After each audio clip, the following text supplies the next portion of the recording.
Okay. Good afternoon, Chicago. I'm back. Jean Johnson reporting live from Oak Park. It's February 2nd. Morning has broken. Looks like the blizzard is past us for now. And just to celebrate the end of the blizzard, I'm going to do something for my two older sisters.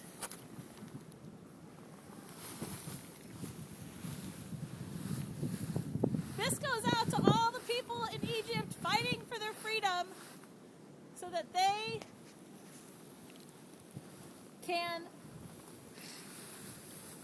be a snow angel someday.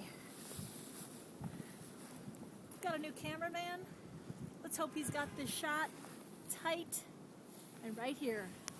That's where the money is, baby. Signing off. It's back to you, Marianne, in the office.